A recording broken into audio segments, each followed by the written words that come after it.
So my name is Mike Treglia. I'm our lead scientist with the cities team at the Nature Conservancy. So really excited to be presenting here about our work, in close collaboration and coordination with New York City Parks. I'll pass it to Uma to introduce yourself. Hey everyone, good afternoon. Thank you so much for being here. My name is Bhandaram. I'm the Deputy Chief of the Data and Analytics team at Parks. Really excited to talk to you all about our Canopy data. Cool. All right. So you'll be hearing from me for a little bit, and then I'll pass it off to Uma, and then you'll hear from me again later. All right. So, you'll be hearing about a bunch of different things today. We will give an overview of the New York City urban forest, what we mean when we're talking about the urban forest of New York City. We'll talk a little bit about New York City land cover and tree canopy data over the years. We'll give a summary of some, about the extent and change in tree canopy over time in New York City. We'll highlight some local examples and select breakdowns, for example, talking about New York City Parks jurisdiction. Then we'll have a bit of time for some discussion, which I think we'll have some time for. And then we'll do a brief walkthrough of using the data in QGIS, a free and open source software. With the New York City urban forest, we really think about over 7 million trees as kind of the best available data over time, and all of the different kinds of infrastructure, both physical and social, that support them, right? So it's really a holistic system, a holistic social ecological system. So the urban forest, is really a huge social ecological system of the over 7 million trees in New York City, and a little bit more than that number of people that interact with it. And the trees exist, in all different kinds of landscapes in New York City, right? So about 60% of the city is built environment in different ways, and then about the remaining 40% is a combination of landscaped park areas and lawns and things like that, as well as natural areas, right, which are all really important spaces to find and interact with trees, right? So trees are found across all. And to that end, we find trees all across the landscape, right, across different jurisdictions. Right, so on the left here is a graph, this is based on 2017 data of the land area in New York City and what jurisdiction it is in. On the right is tree canopy, right? So tree canopy as of 2017 covered about 22% of the landscape, and about over 50% of it was in New York City Parks jurisdiction, either on. You see this? Make it quicker, yeah. Yes. Okay, perfect. Either in on city parkland or in rights of way, which is generally street trees that are New York City Parks jurisdiction, right? So, and that's an interesting dynamic of, the general area of streets and the sidewalks. That's not an area that New York City Parks is responsible for, except for the trees, right? Which is a really important, incredible part of that, right? And about 35% of the tree canopy as of then was in private property, right? And of course, it's really important to think about the different forms of state and federal properties as well. Think about things like Jamaica Bay Wildlife Refuge and New York City Housing Authority properties, as well as DEC properties, state preserves and such.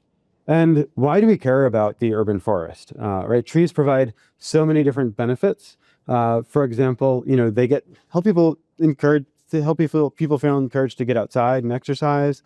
In heat waves, it can actually be hotter inside under air-conditioned apartments than it is outside, right? So going outside to find shade under a tree can help, reduce heat-related illness and death. There are stormwater management benefits. They help reduce the actual temperature of the city. They reduce air pollution, and they provide habitat for biodiversity, while also contributing to biodiversity themselves as different species. Right, and especially in cities, trees face a lot of different challenges. For example, the extreme heat and the air pollution that come with cities, poses challenges for many trees. The beds that they are in, especially for street trees, have to deal with intense compaction from people walking on them and nutrient overload from, pet waste, right? As well as, susceptibility to pests and diseases. And a lot of these factors can be really compounding. Right, there's lots of different approaches for monitoring trees, especially in cities. And I'm going to talk about two here. One that a lot of folks might be familiar with, especially from maybe this event a number of years ago, was our tree censuses, right? So there are at this point 3 decennial tree censuses that have been carried out, with another one upcoming. And they give us a complete count of trees across the landscape, right? So you can go to New York City Parks website, check out their trees count, information about the last census. And this gives really high quality data on individual trees, but it is really labor intensive, requires training, and it's constrained to certain areas, right? So, it's almost impossible to systematically get all trees across the whole entire city of the size of New York City. Right, so there's real limits to this, but you have great understanding of the trees that are in street trees and in landscape park areas thanks to this approach. The other main approach that we think about a lot is remotely sensed tree canopy data. So this basically gives a landscape-wide delineation of where tree canopy is, and it can be based on aerial imagery, right? So images collected by aircraft overhead. Or other data such as LiDAR, which I'll get into in a moment. And this gives really comprehensive data for entire landscapes. From the top-down perspective, it does not tell us anything about individual trees, but gives us a sense of where tree canopy is, right? But it's expensive. It takes time to develop the data from processing the original data, and it only considers one aspect of trees, and it really requires attention for consistent monitoring through time. Right, but it's the fact that it gives comprehensive data for an entire landscape really supports incredible management and policy decision making in a place like New York City, because it spans all jurisdictions, public, private, all different land uses, and with multiple points in time of data, we can actually look at really granular tree canopy change, looking at where has tree canopy actually gained, not just in net, but where have the individual losses and gains of tree canopy happened across the city. So, LiDAR is a technology that has really allowed for incredibly robust urban forest monitoring, because it allows for 3-dimensional mapping of the landscape and capturing, height. So we can set a point where we can decide something's a tree and not a shrub, for example. So in many cases, like for the New York City LiDAR flyovers, it's collected by aircraft. So basically there's a sensor mounted to an aircraft sending out a laser beam, and every time that laser hits something, or part of the laser hits something, that hit bounces back to a sensor on the aircraft, and it allows us to have a 3-dimensional picture of the landscape. So there's other ways of collecting LiDAR, but this is the way that these data rely on. And so, there's been some really awesome LiDAR-based land cover and tree canopy data sets developed for New York City, with the first one based on 2010 LiDAR. And that really served as a proving ground for the methods that have been used across the country in a lot of different cities. Right, so that's available on New York City Open Data.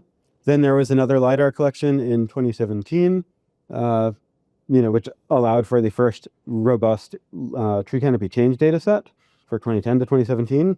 And then, it was about a few years ago, I was, looking for actually something on the old LiDAR data, and found a folder on the New York State FTP server with LiDAR data, and found a folder of 2021 New York City LiDAR data, which enabled the development of the latest one for 2021.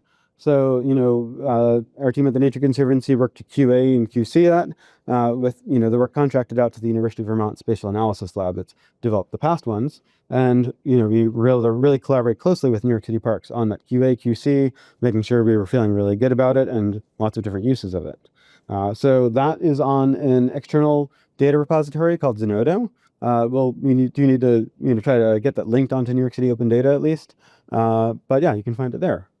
So LiDAR-based tree canopy monitoring has had really broad applications, communicating and storytelling about the resource, supporting policy advocacy and agenda setting, and other data sets like estimating where there's opportunity for new tree canopy. It's also informed local laws, for example, that require the development of an urban forest plan and 5-year intervals of LiDAR-based canopy data, and requires the inclusion of trees and their canopy in Plan YC functionally. So, a key summary point, is that we've been seeing increasing canopy over time in New York City from 2010 through 2021. So this is really exciting. We don't know what's happened since 2021, but we're excited to find that out next time we can. So next up, I'm going to show you a bunch of maps with tree canopy cover and tree canopy change across the city. So brace yourself for a lot of maps. I hope you like them. But as of 2021, the citywide canopy is 23.4% overall, right? And you can see it varies across the boroughs, with Staten Island being the most canopied borough, Brooklyn being the least, and it's increased in all boroughs, to the smallest extent in Queens. But it's encouraging that we're seeing these increases across the city. And we can look at the data through lots of different ways. Today, I'm mostly going to show you some different scales of looking at the data because it gives some more granular insights. Right, so this is the same kind of data broken down by canopy, by city council district. Right, and so you can start to see that there are areas of the city that have a lot more than others. For example, southern Staten Island and the northern Bronx are kind of, often highlighted as some of the most canopied areas of the city. Of course, the council district that includes Central Park, right, has a lot of that high canopy cover is associated with the park itself. And, then we can also start to look at change. It's really interesting. We're starting to see some losses in Eastern Queens, which I know we'll talk a little bit more about later. And something that I think is really encouraging is that some of the areas that even have, relatively little canopy today have been seeing increases, and this has been consistent through time. For example, the South Bronx and northern Brooklyn, right? These are some of the areas that have the darkest blues or the highest amounts of increases. This is the same data by neighborhood tabulation area, really a planning unit for the city. Something that really stands out to me here is the importance of some of the unpopulated parts of the city, right? Some of the large cemeteries and parks. For example, in the South Bronx, you can see the parks that really stand out as key green spaces in an area that's been historically underserved in terms of access to green space and tree canopy. This is the change map, and you can really see similarly how important some unpopulated areas can be, while also just seeing more granularity of the data across the city. Something that was standing out to me recently was, both the cemetery in Middle Village, Queens, and Soundview Park are areas that have seen really substantial increases in tree canopy from 2017 to 2021, and even before that, in kind of areas that are overall like relatively low in terms of canopy cover. So I think it's, I'm thinking a lot about how we can use this data to inform more about opportunities and what are the different stakeholders we can work with. Right, and this is the small scale that we'll talk about, which is just census tract, which gives a much more granular sense of the data. And you can see there are areas in all boroughs that have exhibited some losses, represented in yellows here. And, we can look at the change on the right is the change from 2017 to 2021. On the left is change from 2010 to 2017. And, the areas that have lost canopy and gained canopy have changed a little bit. In particular, from 2010 to 2017, there were a lot of the coastal areas hit hard by Sandy that we saw losses in. A lot of those areas have seen more recent gains, in part due to intentional replanting and recovery efforts. And we can see more areas just dispersed through the different boroughs that have experienced losses. Right, and we can look at this in a much more granular scale. So this is the land cover data, the tree canopy change data for an area right in southern Staten Island, a very low density residential area, and we can look at what this area looks like at 2 time points in aerial imagery. So the imagery looks red because it's near infrared. It's showing kind of it's a form of imagery that helps highlight the vegetation more in red.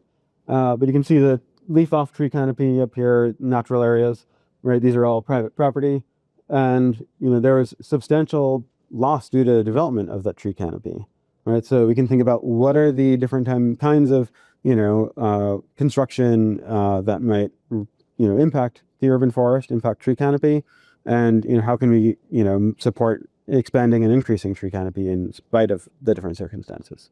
I'm going to pass it off to Uma now. Thank you, Mike. Okay, so as Mike mentioned earlier, at the Parks Department, we're stewards of over, half the canopy across the city at 53%. So we really wanted to break it down and see, okay, on Parks properties, how has this 2021 canopy looking like? How is it distributed? So you can see that on this map here, and you'll see that, Staten Island, Manhattan, and the Bronx are all kind of at the same level of coverage, with Staten Island leading, and then Queens, and then Brooklyn kind of coming in at the end there. And then with the map on the right here, you're seeing, okay, how did that change? How did that distribution change from 2017 to 2021?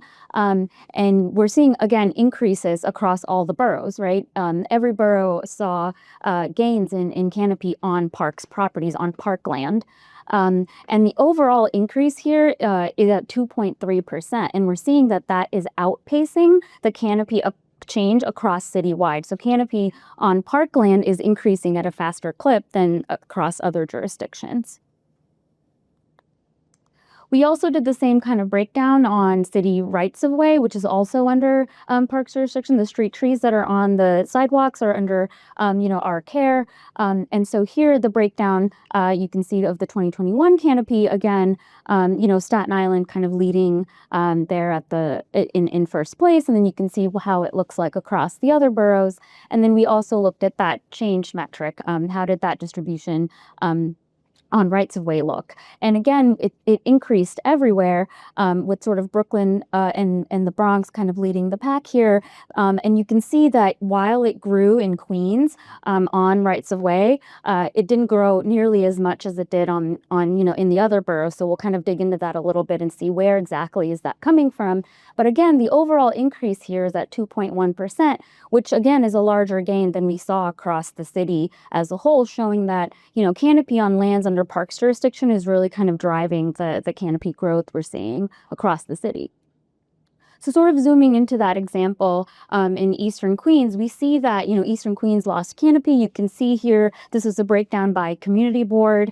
But it's really, when we break it down further, we're really finding that these losses are driven on areas outside of Parks jurisdiction. And here, here's that breakdown a bit, right? So this is those same 3 community boards that you see have lost canopy. And when we see where canopy lost, it was actually in all other jurisdictions where that canopy loss is coming from, because actually on city parkland and on right-of-way, canopy grew at that same time period. So, as the Parks Department, we have limited jurisdiction, no jurisdiction really about canopy that's not on our property. So we have to kind of understand what are the drivers of this loss, how do we mitigate that, how do we sort of build coalitions with folks outside of our department and see, how to kind of mitigate those losses. But also what's interesting is that, Eastern Queens is, a lot of Eastern Queens is in a high heat vulnerable neighborhood designation, and the Parks Department really prioritizes planting in those areas, and we've heavily planted in Eastern Queens over this time period. So I think what this is showing is, we can't really plant our way out of like the losses that we're seeing, and that preservation of canopy is just as, or, is equally important to contributing to increasing canopy across the city as much as planting new trees is. So we also did this, same kind of analysis looking at canopy change across these 3 time periods on natural areas, and in sort of 3 different ways. One is we looked at forever wild areas, which are on New York City properties. This is kind of a special designation given to lands to manage specifically for their ecological and diversity benefits. And here you're seeing that, canopy steadily increased across these 3 time periods. And then we kind of expanded that boundary and say, let's look at all natural areas that are on Parks property. So this includes forever wild areas, but also natural areas that are like lawn or landscaped area of parks, not kind of the natural forested areas that you might think. And even in that sort of designation, Canopy kept increasing steadily across those 3 time periods. And then we expanded the natural area definition a bit more to look at all natural areas across all other jurisdictions, not just parkland. And this is based on, an ecological cover type map that was created by the National Areas Conservancy. And again, it shows canopy steadily increasing at this time. One thing, though, that we want to point out about the canopy data that we're looking at is it's really just identifying the presence or absence of canopy, right? It's just saying whether or not it's there. It doesn't quite say anything about the condition of that canopy, and so it's not really you can't quite use it as a proxy for developing management plans or of resource allocation needs. There is work that's being done on this. There's, our partners are working, and Parks is working on collecting condition data, but that's not being represented here.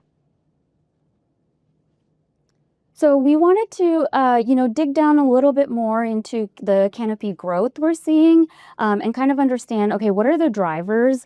Is it coming from planting new trees? Is it coming from existing trees that are growing and expanding their canopy? So Mike's team did this analysis that sort of looks at where the gain is and what it's adjacent to, right? If it's adjacent to or touching existing canopy, that's a really good indicator that that's coming from a tree that's growing. And if it's something that's gaining, but there's nothing kind of touching that canopy, that's a good indicator that it's coming from a newly planted tree. Of course, there's some, caveats here about gaps in canopy, and so it's not an 100% indicator, but it's pretty good to show what are the drivers of this growth? Is it from new or existing canopy? And what we found is that, from the first change data set from 2010 to 2017, that 87% of new canopy was adjacent to prior canopy, really telling us that existing trees are contributing so much to the positive canopy change that we're seeing across the city.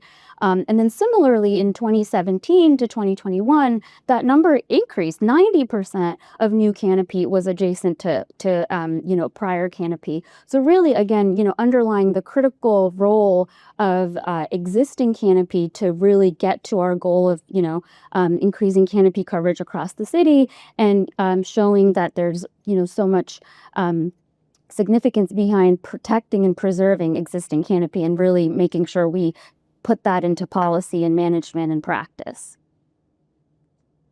So some early conclusions, because we're still working on, doing further analysis of the data, but, we can very confidently say that canopy, the trend that we're seeing in canopy growth is continuing.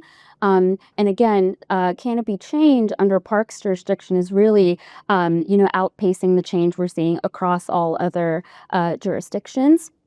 And then we wanted to extrapolate this out a bit, right? The city council passed a law in 2023 saying that we have to reach 30% canopy cover citywide. We're currently at 23.4%. So we have quite a ways to go. So we wanted to extrapolate out and say, assuming current trends, when would we reach this 30% goal, right? If we're kind of just staying the course as we are now. And so there's looking at the data now, it shows that there's an average rate of 0.3% net change per year. And so if we want to reach this 30% goal, it would take us until 2042 to get there. But again, that's only if things stay constant, right? So this leads to some questions we want to think about, like how could we achieve that faster? And what would slow that down? And then what would kind of, make us get there faster, but then how do we also do it equitably? We want to make sure we're, doing equitable canopy coverage across the city, especially, as I said, we have these heat vulnerable neighborhoods, and we want to make sure those are being prioritized. So keeping kind of all of that in mind, how do we achieve this in an equitable way? So there is, still further analysis needed that we're working on currently. We want to continue to look at where was growth concentrated, but where the loss was concentrated. And then we really want to look at trends. And if there's any reversal in trends and kind of dig into why that might be, where there are areas where canopy was gaining from 2010 to 2017, and now those areas are losing canopy, and why might that be? And then, the other way, where there are areas that were losing canopy and now are gaining, and maybe there's lessons learned from those areas that we could apply elsewhere to continue the trend of growth. As Mike pointed out earlier, some of those examples are like in the Rockaways. We were losing canopy, but now we're gaining, and that's the coming out of kind of the Hurricane Sandy impacts that we saw in those coastal areas. But you can see in this map here, there's Midtown Manhattan was gaining canopy, and then now it's losing in the second time period that we're seeing. So why might that be? And what are kind of mitigating factors that we, as the Parks Department and as the city as a whole, could help address? And then what are the long-term implications of the loss that we're seeing? So next steps, continuing all of this analysis I just mentioned, we'll continue to share the data and the insights we're gaining to further and inform the development of the urban forest plan, which is also part of the 30% canopy goal that the city council passed in 2023, the development of an urban forest plan that really needs to look at the urban forest across the city and come up with a management plan. And there's, forthcoming reporting and updated analysis that's going to come out of the Nature Conservancy, out of Mike's team. His team published the State of the Urban Forest report, and so there will be an addendum with this new data to add to that. And then as the Parks Department, we have a story map that kind of shows about all the canopy data that's existed so far. And then this will also be added to that to continue, having that public data set available. Okay. Well, I know we've been talking for a lot. We still have a little bit of the agenda left, so we could take a little break now for some questions before we get into the QGIS demonstration. My question is related to what you showed prior on their growth happening mostly from existing canopy. I wonder if you collect or had information about like the age of the trees and maturity. I imagine that when the tree reaches maturity, then it grows, it might stop, right? Or whether you have any information on that and how that can potentially influence those goals to reach 30%. Mike, do you know the answer to? Yeah, so I think that's a really good question. I think generally trees continue to grow until they start to really senesce and die, and either are felled or have to be removed. So I think there are different remote sensing efforts using different forms of data to kind of detect when that's happening and what might be driving that. I think ultimately, like, looking at the life cycle of a tree is really important. And something that I really like about tree canopy data is that it allows us a holistic picture of what's happening with the urban forest while accounting for all the plantings and losses of canopy, which, we don't get from a lot of other methods. So, yeah. Yeah. I just had a question about like the goal of increasing canopy equitably. I guess related to like, if the most growth comes from existing canopy, are there like concerted efforts to like plant trees in those areas, or is it like how do you just like match that with like the 30% overall? That's a really good question. It's something I think a lot of us have been thinking about a lot. I think so. What's something that our team at the Nature Conservancy did was develop an analysis of where it might be feasible to plant new trees and see growth of canopy while accounting for constraints like tall buildings and such. And a real challenge is like some of the areas with the least canopy are also the most developed and have the least opportunity today for more tree canopy. Right, so I think that's one dynamic. Like, actually, if we only use the kind of low-hanging fruit areas to plant, we could actually exacerbate the inequities.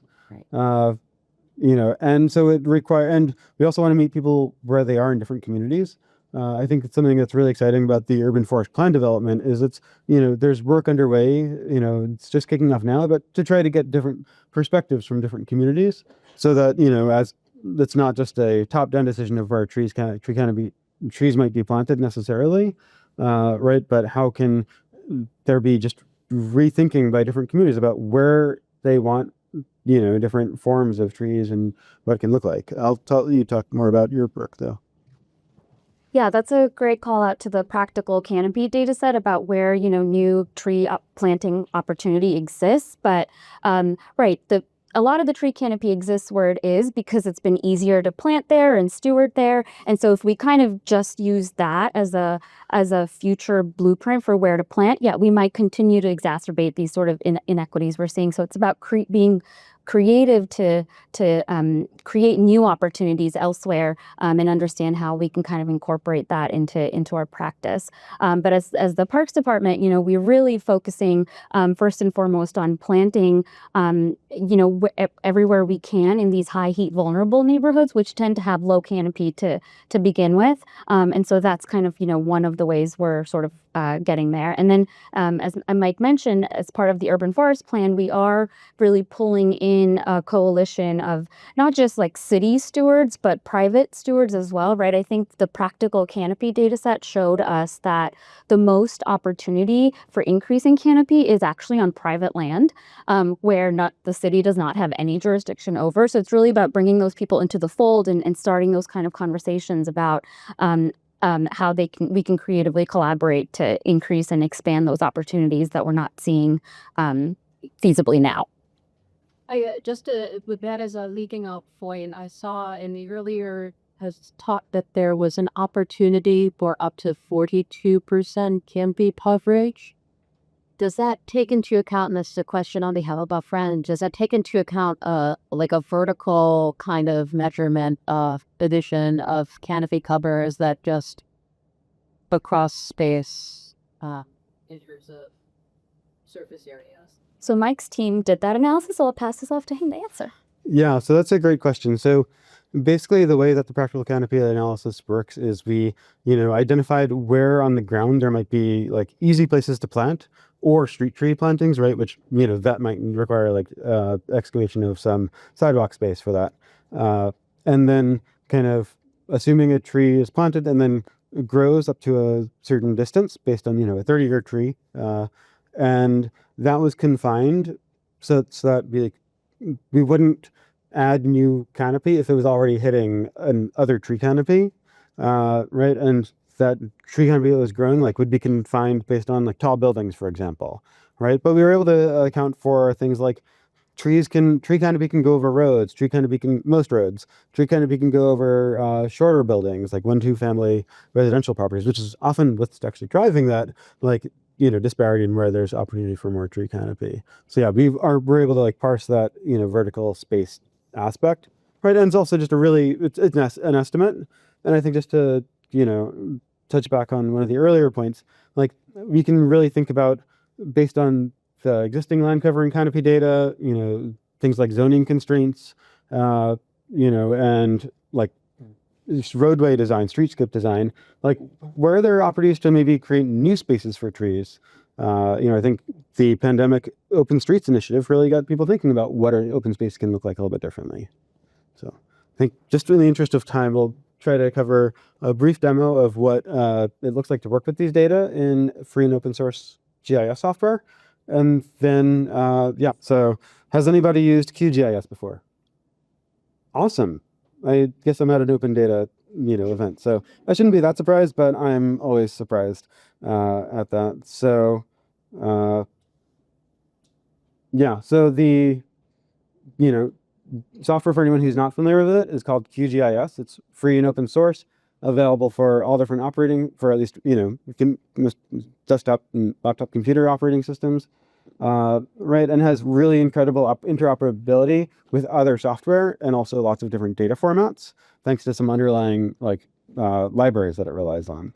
And the data are available on Zenoda, which is an external non-New York City open data kind of data repository. It's more used in the academic publishing space, and it's funded through at least 2035. So it's got some longevity to it, and something that I'm really excited about with the data that as we release them are that they can be downloaded, of course, like you would any other data set, but they can also be used via the URL to the data that's online in kind of more of a streaming kind of way. So, the data sets are, 1 to 2 gigabytes, and, they have some internal compression that makes it fairly efficient, but then it's in this format called cloud optimized GeoTIFF, right? So you can work with it just like any other, geospatial TIFF, but you can also render it over the internet. This is what the Zenodo webpage looks like for the data set, right? There's citation guidance and such. Then if you scroll down, you can, download individual files or download them all. And to get to the link for an actual data set that you might be able to use in that more dynamic way, you can right click and copy the link, and then go into QGIS. And this can kind of work in ARC as well, but there's some additional steps needed. But in QGIS, there is this data source manager. And if you're in there, you can go to the raster format options, to go to the HTTPS cloud-based protocols, and then basically insert the link that you copied, except you'll have to take off, there's going to be like a download part of the URL, and then hit add. And it might take a second to render, but it renders pretty quickly. And right now it's showing a really coarsened view of the data, right? So it's not showing all about billion pixels that are in the data set. It's showing them only like what scale is needed. And I'm gonna just add a web map layer so we can zoom in a little bit, right? And as you zoom in, the data will render more granularly, right? And you can use this exact same way to work with the data in analytical ways, right? For doing spatial overlays. So this is what it can look like to work with the data, and the same applies for the tree canopy change data layer. Right, so what we were just looking at was the land cover as of 2021.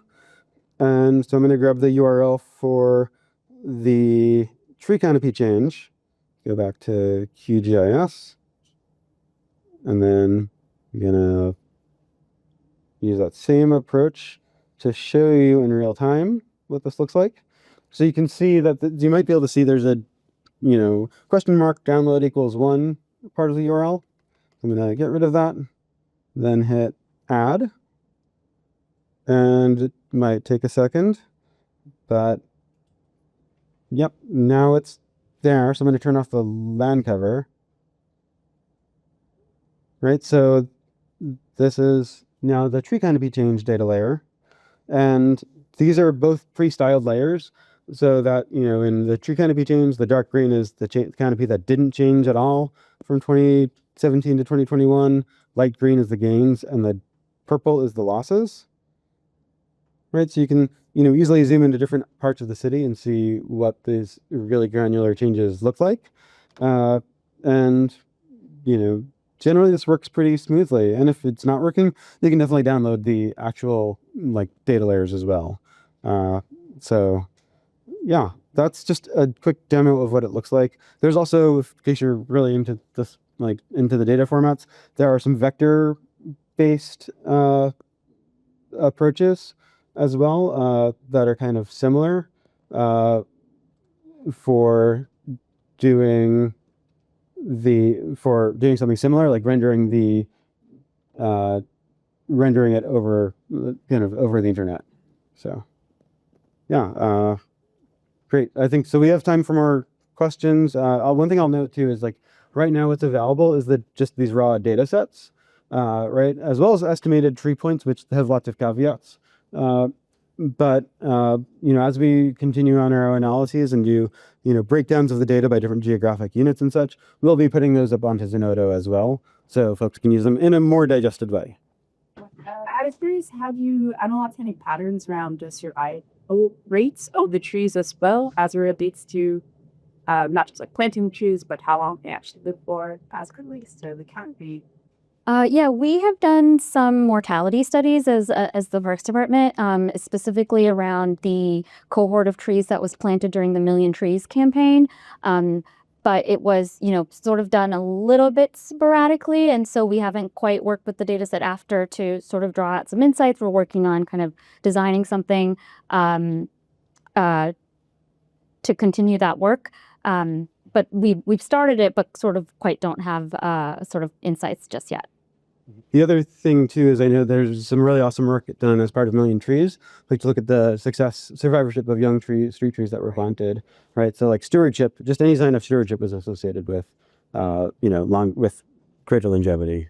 Yeah, my question's about the loss in like non-parks jurisdiction areas. So if you have data about this, but I'm curious, like, how does if that data breaks down as far as like loss in like larger green areas versus people's yards, or if there's like non-parks right away. So do you know how that data breaks down? Yeah, so that's something that our team has been like working on, looking at very like at right now. But one of the things that was really popping out was that like low density residential is the only category of like a course group of land uses where we saw some slight loss at the citywide scale, and of course that loss becomes more pronounced in some areas of the city.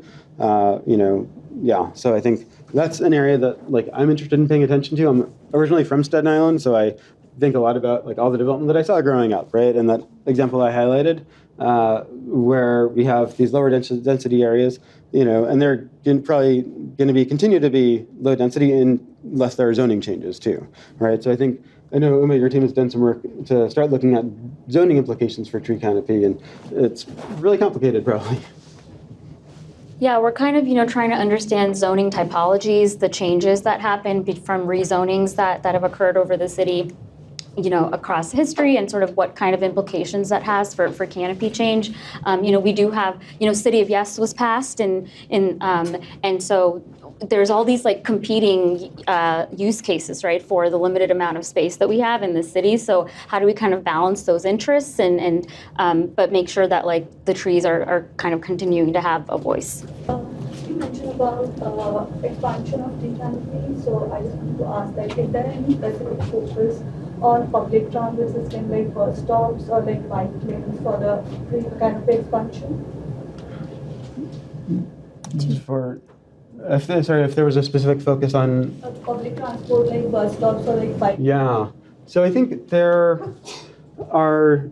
So I know like Uma's team and her colleagues at Parks might have a suite of like criteria that they can plant and that are constrained by, right? And I think like bus stops, like actually you can't plant in a certain. Yeah, there's kind of a planting guidelines, sort of rules that we follow in terms of where's sort of the best places to plant, but there are some restrictions and constraints that we have to work within. So you can't plant within a certain distance of a bus stop. You can't plant within a certain distance of the intersection for visibility and sight lines. You don't want to plant within 25 feet of another tree because you don't want to impede the growth of that existing tree. So there's lots of like kind of constraints that we have to work within, and these are all public. Our planting guidelines are published, so other practitioners can use them as well when they're planting. But really, our focus at the moment in sort of increasing that canopy and planting is focusing on the heat vulnerable neighborhoods. But also, as the city, we have kind of taken a look at where that planting potential exists across the city, and we're trying to come at it in a cyclical way. And we were able to do some analysis and understand that we could plant everywhere that's possible, that's under our jurisdiction across the city, on a 9-year cycle. So our goal is to kind of is to be in every community board at least once every 3 years and kind of work our way until the community is fully planted, and then kind of move along. And that we've been able to say that, okay, we would be able to plant the entire city in 9 years using that kind of method.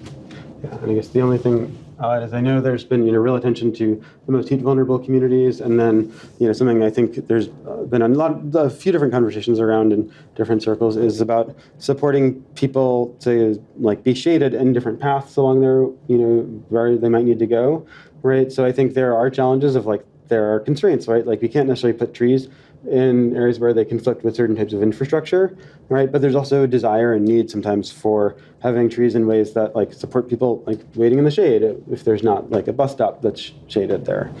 Yeah, I would have a couple of questions. I was wondering if your data included green roofs and community gardens and that kind of urban farming type thing. And then the other question I had is whether you, in analyzing the losses, are considering the change in the USDA hardiness zones. Because we used to be 60, we're now 70 in some parts of the city, or as high as 80. Yeah, that's a, so the, sorry. The green roof, the green roofs. Oh, right, green roofs. Yeah, so green roofs are not captured in here. Green roofs are a separate data set, and a lot of this is like based on kind of the history of the original data set and making sure they're comparable through time. Also, green roofs are really challenging to capture because of like all sorts of weird stuff with the imagery and other rooftop infrastructure, right? So green roofs are not captured in here. Green roofs, as of 2016, only made up of like 60 acres across the city out of like almost 200,000 acres of land area.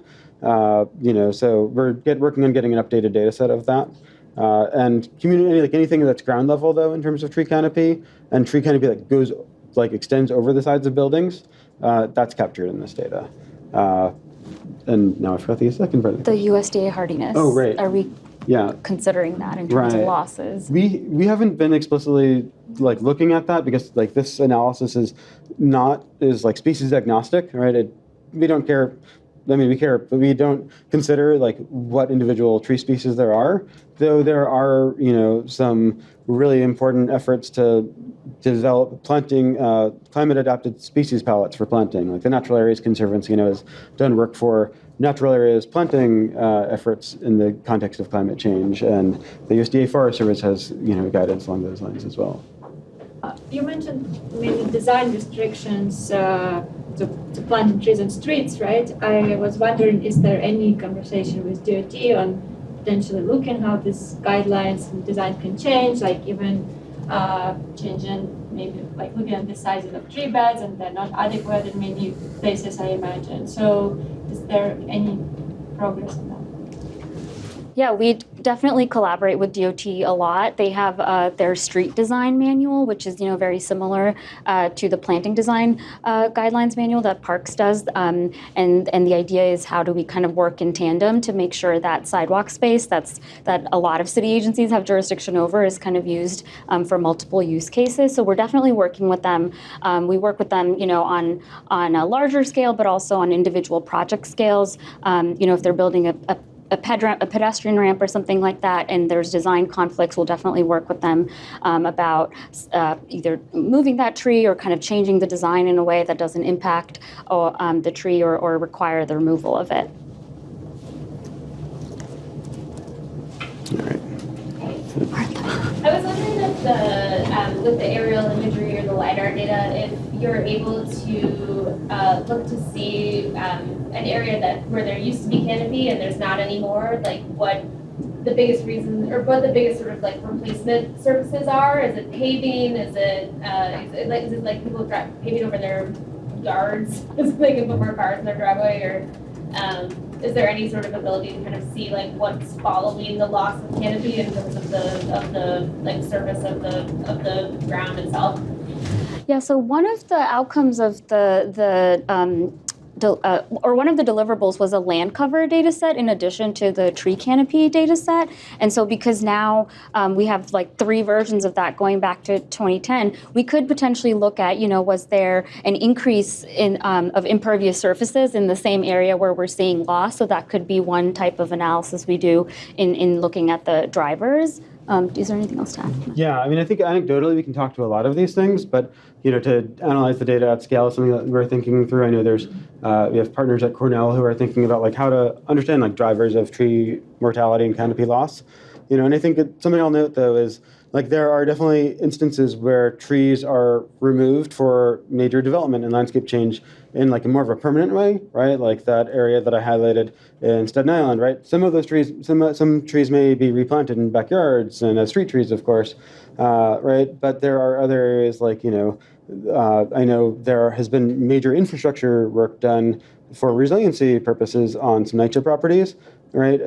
There's also like development of land for athletic fields and spaces. And in a lot of these cases, there are plans, if not already happening, tree replanting of trees to help at least recoup some of that canopy. Are there efforts to classify the canopies themselves? Like I know you said it's plant agnostic, so do you look at things like light filtration, use that to gauge age, or how much more nurturing those canopies need, or other factors? So I think the one thing I can speak to is that there is some work being done by researchers at Cornell in particular about trying to use other remote sensing data sets to classify species, if not at least genera of the species of what trees there are. In terms of other aspects, that's a really good question. I don't know of other work that's been underway. Yeah, but that's a good question. So with respect to the LiDAR data, I had a question concerning that. Are there any plans to use full waveform data? Or I guess in your estimation, do you think it's unnecessary or prohibitively expensive or something of that sort? Yeah. So the question was about using full waveform data, and so the way that a lot of folks use the LiDAR data are in what we see as point clouds, right? But they're when a LiDAR pulse is sent down, was actually the data that's received can be interpreted as a wave of different intensities of the light that's being bounced back, and also I think even with using the point cloud, we're only looking at the first return, it's called, the top, the top points. And I think for different purposes, there probably would be real interest in that. The actual waveform data is not something I ever see made available, right? On the state data portal where I stumbled upon the 2021 data, it's all point clouds, right? And I do know, for example, for the ecological cover type map that was based on the 2010 data set, I think the three-dimensional aspect of the data, looking at understories, were used to support mapping of the different types of forest ecosystems, right? So I think there's for different, more targeted purposes, there's at the least easy ability, easy, right? It's, none of this is actually easy, but conceptually easy to use that kind of approach for mapping different things. And there is work to remap some of the natural areas through the ecological assessment right now. And I think there's been conversation about developing an updated ecological cover type map, which could incorporate the three-dimensionality even more. So one thing I noticed is that it takes a couple years to collect each one of these data sets. And I'm curious if you didn't have to worry about money or paperwork or whatnot, what level of granularity, or what frequency would you ideally have to get updates, daily, weekly, probably a level which is too fast. I wonder what sort of sweet spot would be good for the types of decisions that you make. Yeah, and I think this is something that every different users will have different perspectives on. My take is that having an annual cadence of this kind of canopy data would be really useful. And we've been at the Nature Conservancy doing some work with CUNY, Andy Reinman's lab, to try to use satellite remote sensing to get maybe annual estimates of canopy cover, both citywide and in more granular ways, right? That are not going to be nearly as precise. Right, but could yield really informative stories of how are different events, different developments, different natural disasters, storms having impact on the canopy, and allow more near real-time adaptive management. Because there were various circumstances that it took so long for this particular data set to be developed. Aside from the fact that nobody knew that the LiDAR data existed, which is an interesting disconnect and nuance of government, right? But I think it can definitely be faster, but I think shrinking that time to less than a year while considering all the QA that's really needed to make sure it's robust is challenging. And something that's incredible about these data sets is they have such a high level of QA that we can get to 99% accuracy on tree canopy, right? Which allows us to, say confidently when there's at least a 2% change. Right now, basically the idea is if the change is less than is within kind of the accuracy, like then we can even more confidently say that this change is not just like random error in the data, but it is actual change on the ground. Even though like the numbers we're saying are like change and we're stating them as fact, and there's like potential for error in the data, of course, but quite minimal. So yeah, it takes a lot of detailed work to do that QA/QC. Yeah. Yeah, I think the data collection itself of the aerial flyover took about 2 weeks. I think the 2021 data was collected over like 10 days in May. But then it took us like maybe 6 months or maybe more to do the QA and do the final, deliverables. So got to, there's all of that to kind of consider. But the law that the City Council passed, Local Law 148, sets a 5-year cadence for collecting LiDAR data to inform the urban forest management plan for the city. So that's kind of the time frame we're working within moving forward, is to have this at least repeated every 5 years. I think we only have about 1 minute left, so I just want to give a quick plug. In one of the earlier slides, we mentioned one way of collecting data on the urban forest is by doing a tree census. Woo! The Parks Department has done a tree census going back to 1995, every 10 years. The last one was in 2015. Maybe many of you were involved. So 10 years from 2015 is now, where it's here. We will be launching in July. We're going to invite all of you to come to our parks and survey our park trees for us. So look out for all of the campaigning and ads and stuff that'll come out. And so please come help us continuing to add to kind of the rich data sets we have. Also, everyone in this room can submit a request through 311 for a tree planting. So if you see an empty tree pit, that is no longer the case. I am sorry. We have moved to something called the Neighborhood Tree Planting Program, which is the cyclical planting I was mentioning earlier. We are now, kind of moving along the city in this cyclical way and kind of hitting every community board once every 3 years, rather than sort of intaking service requests and kind of planting them on an individual basis, but rather in a more cohesive, strategic way. We can talk more about that later if you'd like. And I just want to, call out to give a shout out to New York City. That investment in that 2010 data set a standard, which is really awesome, right? Standard has been applied across cities across the country, right? And with huge leadership from the team at University of Vermont and a late researcher there, Jarlath O'Neill Dunn, who really created a standard that we can now use for a long time going forward.